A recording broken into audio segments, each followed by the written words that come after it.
Learning উৎস YouTube চ্যানেলে তোমাদের সকলকে স্বাগত। প্রিয় সপ্তম শ্রেণীর ছাত্রছাত্রীরা, তোমাদের বাংলা বিষয়ে আজকে প্রশ্নপত্র নিয়ে আলোচনা করবে। দেখো 25 নম্বরের প্রশ্ন, 50 মিনিট সময়। তো বাংলার যে 7-এর যে সংস্থার প্রশ্ন, সেই প্রশ্নটা নিয়ে আমি আলোচনা করছি। তো দেখো, একের দাগে টোটাল 10টা প্রশ্ন দিয়েছে, ঠিক আছে।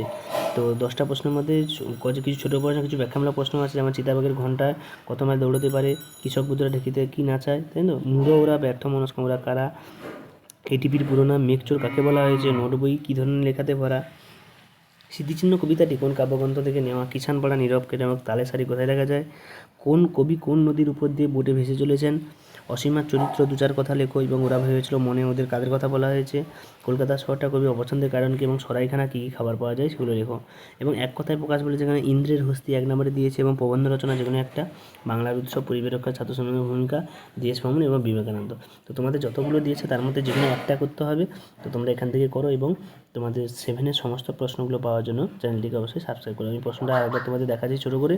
তো তোমরা এখান থেকে সমস্ত প্রশ্নগুলো খাতায় তুলে নাও, উত্তরগুলো করে দেওয়া আছে দেখো, যেগুলো উত্তর বড় প্রশ্ন সেগুলো প্রশ্নে ধরবে না, এই জন্য উত্তরগুলো করা হয়নি। তো এখান থেকে তোমরা প্রত্যেকে দেখে নাও উত্তরগুলো, এবং এইগুলো তোমরা বাড়িতে বেশি করে প্র্যাকটিস করো।